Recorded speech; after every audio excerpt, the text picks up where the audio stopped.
So during our excursions in the 60s with the dancers to the bush or to the coast, I encouraged the dancers to listen to their bodies, to improvise on site, experiment and find new movement pathways. And as Anna goes on, she says, the process is the purpose. Let us be, let it keep growing and something will happen. And what happens generates its own purpose. In this sense, it is non-intellectual and very nature-oriented. In Anna's research to find a dance that resonated with her, she consciously looked for something beyond dance techniques. And through dancing in nature, she believed she found the nature within, the true nature of her body itself. In the early 60s, a film crew from the BBC came to Australia to film contemporary Australian art practices. As artistic director of Australian Dance Theatre at the time, I was invited to present some of my choreographies. I chose two works, one of which was Sun and Moon, and I expected the film crew to come to the studio. But they said, no, we want you to take you out on site. Australia is known for its extraordinary wildernesses and huge expansive landscape. That's what we want to show. Luckily, the works I'd chosen were inspired by the natural world, and in the locations that we found, they looked quite extraordinary. Seeing the dancers perform the Sun and Moon on the wild deserted beach with its high prehistoric-like cliffs, white sand and rocky outcrops over which the waves broke relentlessly, something changed in me. The performance suddenly took on another dimension. And I think it was here that the idea of a dance practice in nature began for me. Here are a couple of photos taken at the time. Jennifer Barry as the sun, and Bert Terborg as the moon. The other piece that I showed was from a work called Landscape, and this was about Leichhardt, the explorer. However, it was not until many years later that I made a conscious shift to working not so much in black boxes and traditional theatres, but to outside in the natural world. For a period of my life, I lived in Liguria in Italy, and at this time I lived very close to nature. So when I returned to Australia in 1987, I wanted not only to live close to the land, but also to have my dance practice. It was then I moved to Lake George in New South Wales and set up Miramu Creative Arts Centre, and I'm still there. Inspired by the landscape of the lake and the mountain behind, I began creating choreographed works, not only for the theatre but also in the environment. Performances in nature are nearly always experiential events and not just spectacles.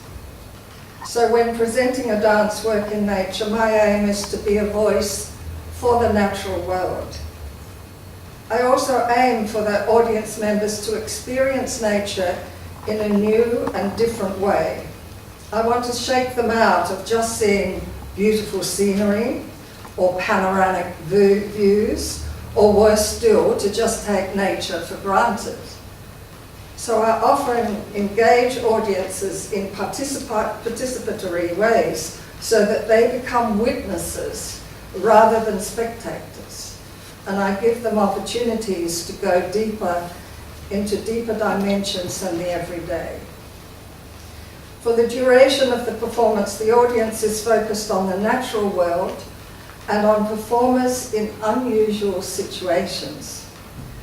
Audience patrons will feel the wind in their hair, smell the earth, and even have the feel of the sun or the rain on their skin. At the same time, I share the art of the dance with them. The performances, therefore, become not only a performance, but a very direct reminder of our relationship to our environment. Over the last 35 years, I've created many site-specific works, most of them specially created for whichever space I choose. These have included Skanjaruska, which was in a quarry in South Australia, commenting on the devastation of the bushfires. In 1983, there'd been a terrible bushfire in the Adelaide Hills, and 5 years later, I presented Skanjaruska. Because I'd been very affected. My grandfather's house had been burnt in that fire, and I'd seen it on television while I was living in Italy, and it was like seeing my childhood burning. So I knew then I had to do something for my own relationship with the Australian bush. Another one was from A View to a Vision, which was created in a dry riverbed. So, In Search of Sophia was a very personal ritual. The universal lake was a contemporary myth on the lake in front of Mirrabel. Interestingly enough, the sculptor for this piece had first studied dance, reflection, participation, partnership, and imagining and connection. Under immersion, sensing is the main focus. Being conscious of seeing, hearing, smelling, tasting, touching in the particular place. Participants are encouraged to experience the temperature, for example, and the various textures of the innate and living things near them. We do this with eyes open and eyes closed, and with bare feet. I've sometimes done some workshops. And I've asked the participants to take their shoes off. That's very confronting. Not just for dancers, but for everyone. How little do we actually feel through our feet again? So under immersion, it's the sensorial aspect that's very important. Under reflection, I ask the dancer participants to become aware of elements of earth, air, fire, and water, and to reflect on their own bodies, listening to their breathing and various other systems in their bodies. How does our body relate to the natural world? What different forms and shapes do we see? How do we mirror nature? What emotions arise? And what do those emotions arise in the body? Where do they arise?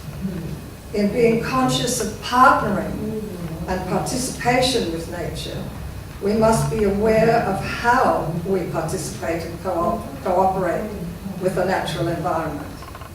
And I give exercises for various dimensions, various movements of other moving things. We become aware of the space, of things vertical, things horizontal, what animal, insect, other animals are there. Under imagining and connection, this allows us to go deeper into our psyche.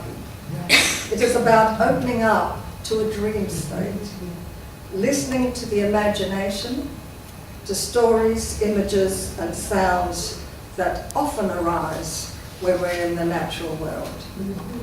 What narrative may arise, what story in that place that actually celebrates that place. This again is on Lake George. The vastness of the landscape and the sky. Then this is a work more recently called Mirror Image, where I collaborated with a group from Taiwan. They call themselves Dance Ecology, because the young artistic director first studied agronomy, and dance was her second love, and she's now put those two together. This was in the theatre, but we did an enormous amount of research and preparation in the environment, and we're still doing it. This was taken more recently in Taiwan, still with our mirror image exploration. Mirror image that we are a mirror of nature and nature is a mirror of us. The young and the old. I love this one. We're all improvising, but there's a strong connection with the water, the waves, the wind, and the three of us.